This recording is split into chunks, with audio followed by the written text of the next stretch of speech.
Buenos días a todos los presentes y a los asistentes virtuales que están desde casa o desde el trabajo, que no han podido venir, pero que están siguiendo el curso. Vamos a dar comienzo al segundo día, a la segunda jornada de este interesante curso de la SER de artrosis.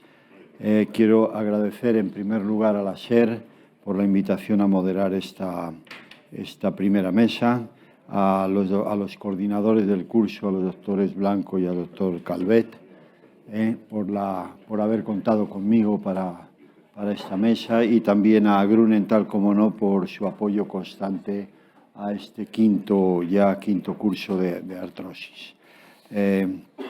La mesa de hoy la tarde de ayer creo que fue muy interesante, intensiva para todos, y no va a ser menos la mañana. Pues muchas gracias por la excelente revisión y por ajustarse al tiempo. Ahora es el turno de Lola Bursón, graduada en Medicina por la Universidad de Sevilla, especialista en reumatología en el Virgen Macarena. Tiene 2 másters, uno en Medicina Clínica, otro en Investigación Médica Clínica y Experimental.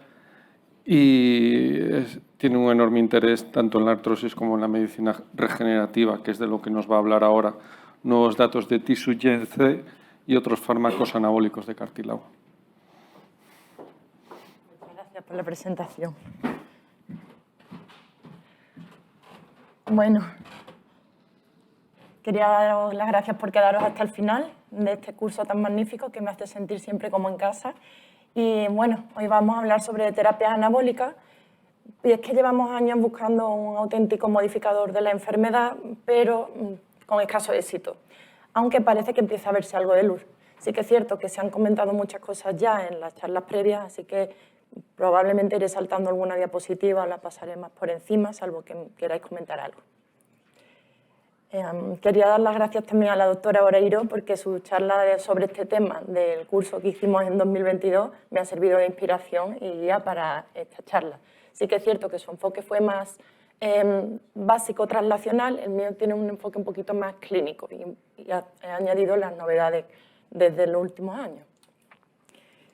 El objetivo de mi ponencia era hablar de fármacos, por lo que en esta revisión he excluido terapias ortobiológicas y otro tipo de tratamientos que no se restrinjan a una presentación estandarizada de un producto. Y es que siempre lo recordamos, y el doctor Guillén ayer nos lo explicó muy claramente, ¿por qué es tan difícil regenerar el cartílago? Pues porque la artrosis, como bien ha dicho Fran, es una enfermedad de órgano completo y de persona. Pero además el cartílago se las trae por sus propias características, ¿no?, de la estructura de la articulación. Le estamos exigiendo también mucho a un fármaco que modifique estructura, que retrase progresión, que cambie síntomas, que disminuya inflamación. Existen diferentes endofenotipos y los fármacos anabolizantes tienen sus propios riesgos de osteoproliferación descontrolada o aberrante y una baja retención intraarticular de los fármacos. Aquí os he dejado una lista de clasificación de diferentes terapias según su naturaleza, celular, biológica, no celular, no biológica. Al final todas convergen en lo mismo, estimular anabolismo y frenar catabolismo. Así que vamos con el Tisugen, o bien conocido como Imbosa. Es una terapia avanzada que combina, por un lado, terapia génica ex vivo y terapia celular in vivo. Se compone de una mezcla en proporción 3:1 de condrocitos halogénicos humanos y células humanas también modificadas GP2-293, que lo que hacen es sobreexpresar TGF-beta1 de forma sostenida en el tiempo dentro de la articulación. Están irradiadas para evitar una proliferación descontrolada y tengan una muerte celular programada, de forma que duren poco dentro de la articulación, pero sus efectos persisten en el tiempo sin integrarse en el genoma. Esto le da unas ventajas asombrosas que lo diferencia de otras alternativas que hemos tenido hasta ahora en artrosis. Por un lado, impulsa un programa anabólico mediante la activación de la vía SMAD que permite aumentar la síntesis de la matriz y la inhibición del catabolismo, por lo cual estabiliza el cartílago. Pero es que además también tiene efectos inmunomoduladores, sobre todo por el incremento de IL-10 y la polarización hacia macrófagos M2. Así que esta terapia no solo añade, sino que reprograma el microambiente. Ese entorno proresolutivo que se ha evidenciado en animales también se ha podido constatar ya en humanos. De hecho, hay un artículo interesante que es que la reducción de los niveles de TNF-alfa que se provocan, curiosamente en los humanos también se ha correlacionado con disminución del dolor, y eso que no es una diana aparentemente pivotal en la artrosis. ¿Y en qué punto estamos ahora mismo con Tisugen? Desde su aprobación en Corea, posterior retirada y nuevo visto bueno por la FDA a partir de 2020, se han desarrollado diferentes ensayos clínicos, fase 1 y 2, y actualmente hay 2 ensayos clínicos paralelos en curso en Estados Unidos, de los que de momento pues, no tenemos los resultados. En los estudios de fase 2 de rodilla, dividieron 3 brazos de dosis comparados con placebo en el seguimiento de 1 año. Se observó que tanto la función como el dolor medido por EVA y por IKDC tuvieron una mejoría mayor que placebo, que se comenzó a apreciar ya desde la semana 12 y además se mantuvo de forma sostenida en el seguimiento. La dosis más efectiva resultó ser la más alta. Aunque la separación respecto a placebo fue más bien modesta, fue consistente y clínicamente relevante en los pacientes respondedores. Estos resultados supusieron la justificación de comenzar la fase 3. Y aunque de momento solo tenemos los resultados del estudio de Corea de 2018, ya sabemos que están por venir nuevos resultados. Estos nuevos ensayos de fase 3 de Estados Unidos están diseñados para responder claramente a la pregunta de MOAD. Por un lado, tienen un tamaño muestral importante, de en torno a 1000 pacientes. Por otro lado, está diseñado para que incluya pacientes en estadio 3, que no se incluyeron en los estudios coreanos, y además el seguimiento es más prolongado, a 2 años. También han programado una lectura mejorada de los resultados estructurales. En esto se van a estudiar los objetivos de dolor, función, estructura y también datos de seguridad. En la fase 3 coreana ya se pudo comprobar ese efecto múltiple del tratamiento. Se pudo observar mejorías en el grosor del cartílago y también en la función de los pacientes. No es una reconstrucción espectacular la que se observó, pero sí que da un mensaje claro, y es que sí que podemos mejorar estructura. Además, se correlacionó con biomarcadores como el CTX1 y CTX2, que se disminuyeron en sangre y en orina. Por otro lado, el efecto sintomático también se constató a lo largo del seguimiento, en diferentes subescalas. Y la seguridad fue muy buena, con efectos normalmente locales como cualquier otra infiltración. Estos son diapositivas resúmenes, por si la queréis repasar luego en casa, lo he hecho con cada uno de los tratamientos. Ahora os voy a comentar otras terapias anabólicas emergentes.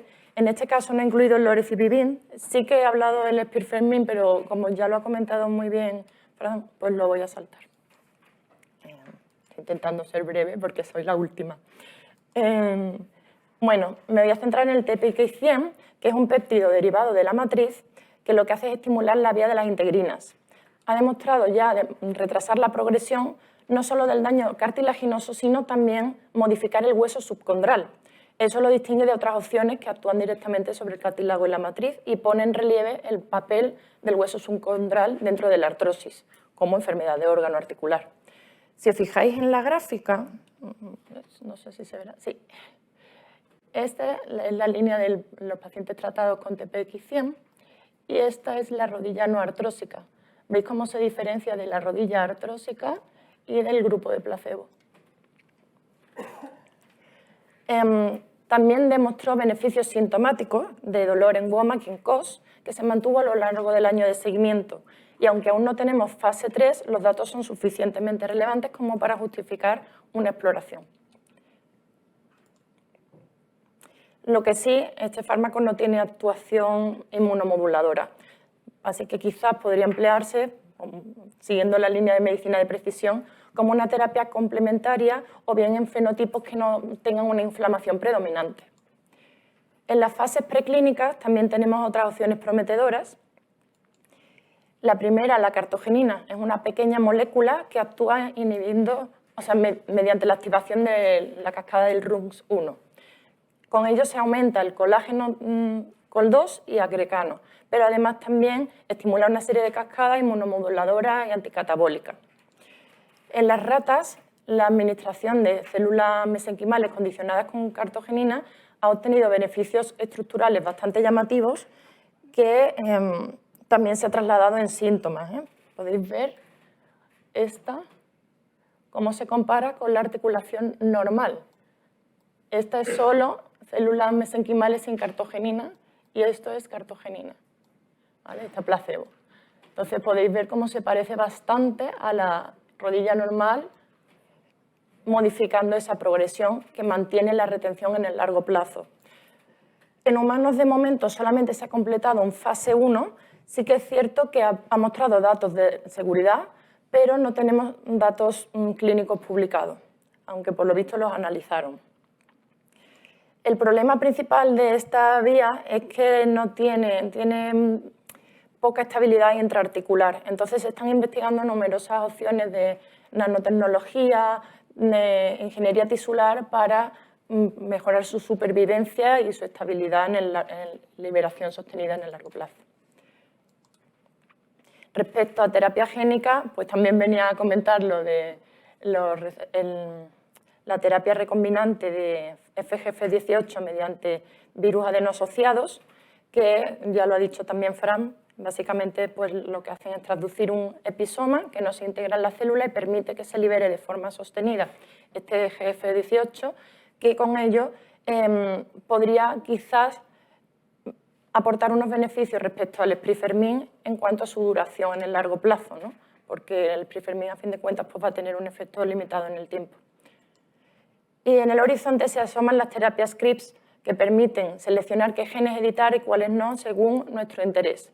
De momento existen estudios con enfoque multidiana, en estudios preclínicos, que permiten bloquear por un lado el NGF, por otro lado IL-1β y por otro lado la metaloproteasa 13. Con ello tenemos por un lado un objetivo analgésico, por otro lado antiinflamatorio y por último un componente anticatabólico. Y la triple inhibición, al contrario de lo que podríamos esperar, pues lo que permite es obviar los efectos deletéreos de inhibir solo el NGF, que ya hemos visto que acelera esa destrucción articular. Al bloquear las tres vías se permite una cascada que en conjunto mejora el beneficio estructural en el largo plazo, como podéis ver aquí respecto al control. ¿Vale? Y este sería solamente el NGF sin la triple inhibición. ¿Veis el grosor del cartílago? En esta tabla comparativa, que la he elaborado para que podáis ver las diferentes opciones de tratamiento y qué aporta cada una, quería destacar que el Tisugen, que es el objetivo principal de esta charla, aporta las tres líneas: estructura, inmunomodulación y el beneficio clínico. El Sprifermin tiene de momento un componente más bien estructural y el TPX100 pues, equilibra estructura y beneficio sintomático. El resto de opciones avanzan como candidatos multidiana, pero todavía están en fases preliminares. Y me gustaría cerrar con unos mensajes clave. Pues ahora mismo Tisugen es el referente de MOAD que tenemos y el que más avanzado está en la investigación, bastante prometedor, esperemos que llegue. El Sprifermin queda pendiente por confirmar, como bien ha dicho Fran, en el largo plazo quizás pueda aportar cierto beneficio en un perfil de pacientes concreto, todavía por demostrar.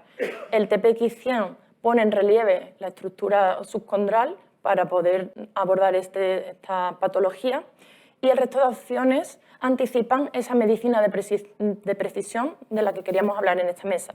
El objetivo a la larga es avanzar en una medicina personalizada que nos permita abordar al paciente según su endo y fenotipo y el objetivo clínico, ya sea con una monoterapia o con terapias combinadas o secuenciales, tal como vemos, por ejemplo, en la osteoporosis. Y es que todas estas dianas son candidatas que están surgiendo para poder abordar y mejorar y cambiar la historia natural de esta enfermedad. Queda mucho, pero vamos en camino. Muchas gracias por vuestra atención. Esto es todo.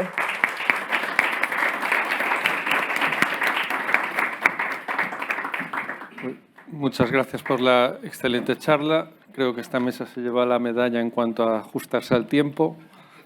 Y bueno, la artrosis, la verdad es que a veces es una enfermedad que nos frustra porque no podemos ofrecer al paciente lo que nos gustaría, pero está claro que hay un futuro prometedor. Y con esto se abre el turno de preguntas.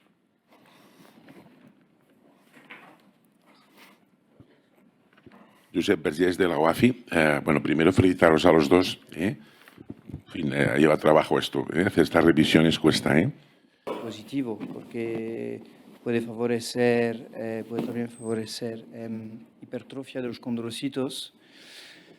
Entonces, la pregunta es un poco si en todos estos ensayos se tiene en cuenta la realidad del fenotipo celular real de la célula, que muchas veces son fenotipos senescentes, que al final son células que de alguna manera están reprogramadas y han dejado de funcionar como el típico condrocito que se puede estudiar en modelos animales, por ejemplo. ¿Con la célula te refieres a cuál? El condrocito. ¿Al condrocito Sí, de sí. la articulación dañada o al que inocula? Sí, el condrocito para todas las terapias de regeneración, de fomentar la actividad proanabólica. Pues sí, efectivamente, he podido comprobar que hay un riesgo de osteoproliferación y proliferación aberrante que supuestamente lo evitan con la irradiación de estas células para que solamente permanezcan un tiempo y a través de esa modulación del microambiente ya se establezca ese nuevo mecanismo, digamos, proresolutivo, pero que no exceda en formación anabólica. Sí que es cierto que el seguimiento que ha habido ahora más prolongado es a 2 años y de momento no ha habido ningún dato de seguridad preocupante en ese sentido. Ni siquiera tampoco oncogénesis, que también en su día se habló de si podía haber potencial oncogénico, y hasta ahora no ha habido esos datos. O sea que no debe ser un efecto tan grande como para generar ese problema. Eso es lo que he podido saber hasta hoy. Daré una opinión personal, o sea, que nadie se crea que esto es nada científicamente para ir a misa y no siguiendo la línea que estaba diciendo Jerome, sino recogiendo lo que estábamos comentando antes. A ver, yo creo que la clave está en que la industria farmacéutica, que al final es quien quiere desenvolupar el fármaco, no tiene todo el tiempo del mundo. Nadie va a desarrollar un ensayo clínico 15 años para ver qué pasa o no pasa. De cualquier forma. Estoy de acuerdo con lo que decía Nati también. Si van a meter GLP-1 interarticular a Kellgren 4, ¿qué buscan? ¿Qué es lo que se busca? ¿El efecto que han probado en ratones? ¿Que van a mejorar el cartílago y lo meten en KL4? ¿Quién ha asesorado a esta gente también? Entonces, es decir, no, llega un momento en que sí, vamos a redundar, porque en los 5 años que hemos estado aquí yo creo que hemos hablado de esto 25 veces. Entonces yo creo que los hallazgos que tenemos, que serán pues, limitados o tal, vamos a decir cada vez que nos vengan a presentar un estudio a todos, decir, bueno, usted no va a lograr su objetivo. Evidentemente yo no tengo la pitufina que me va a definir que el cartílago no se va a destruir cuando yo le dé algún tratamiento. Pero es que si nos esperamos a encontrar la pitufina, nos vamos a cargar todas las moléculas y nadie va a invertir. Perfecto. En relación al estudio con el GLP-1 interarticular, es que la diana que han escogido y el modelo que han escogido es el de inflamación.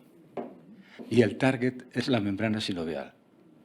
Y entonces, claro, ¿dónde pillas más membrana sinovial inflamada? En las fases más tardías, 3 y 4. ¿Por qué han cogido membrana sinovial? Porque realmente es el parámetro mejor para medir respuesta. Porque si algo puedes medir de una forma hoy en día más o menos objetiva, tanto por ecografía como por resonancia, es la sinovitis y la inflamación. Y si algo puede mejorar en poco tiempo, o un tiempo razonable, es precisamente la inflamación. Si tienes un fármaco con efecto antiinflamatorio, se te va a reducir el número de células en la membrana sinovial, se va a disminuir el edema, el agua, es decir, el líquido, y entonces puedes conseguir ese outcome. Y ese es el objetivo primario, reducir el grosor de la membrana sinovial. la sinovitis. Sí, pero... Lógicamente acompañado del dolor. Es decir, primero, pues lógicamente es sintomático, pero después, desde el punto de vista de estructura, para intentar a empezar a aproximar de MOA en un fenotipo, que el fenotipo que han escogido es el fenotipo de inflamación, solo, ¿entiendes? Es fenotipo de inflamación, outcome pain, outcome a reducir membrana sinovial, nada más. Pero, entonces, la pregunta... Ver esa modulación. Inflamación y sinovitis es más fácil, teóricamente, tienes unos parámetros más objetivos y, desde luego, desde un punto de vista fisiopatológico, es más esperable que mejore el grosor. Pues ya está, y ese es el parámetro. Si lo consiguen, bien. ¿Que el proceso inflamatorio es diferente en las fases tardías que en las iniciales? Sí, estoy totalmente de acuerdo. Nada, yo quería puntualizar respecto a eso, que como estamos en la mesa de medicina de precisión y tenemos excelentes reumatólogos, ecografistas, intervencionistas, etcétera, una propuesta podría ser, hombre, eso en la práctica clínica no es factible, biopsia sinovial, identificar el tipo de sinovitis que hay ahí y en ciertos pacientes, de forma más precoz, administrar este tratamiento, porque al final sí que es cierto que sí, en los estadios 4 pues tenemos más proporción de inflamación, pero también es verdad que si lo vamos a usar como un antiinflamatorio, ¿qué aporta respecto a otros antiinflamatorios ya contrastados? En un estadio 4, esa inflamación al final se tiene que traducir en mejora del dolor y ya es difícil, entonces ahí quizás yo no me centraría tanto con la inflamación, sino con el control de ese dolor y trataría la inflamación previa que llega a ese punto, como reflexión. ¿Alguna otra pregunta? De José Luis de Pablos, que han trabajado en estos, lo mismo, pero yo creo que es interesante, pero es árido en artrosis, pinta árido. Sin la artritis reumatoide no han conseguido, no lo sé, vamos, me puedo equivocar, nada más. Bueno, pues yo creo que tras esta reflexión no queremos perder la medalla, o sea que vamos a dar por cerrada la mesa. Muchas gracias a los ponentes y muchas gracias a todos por la atención.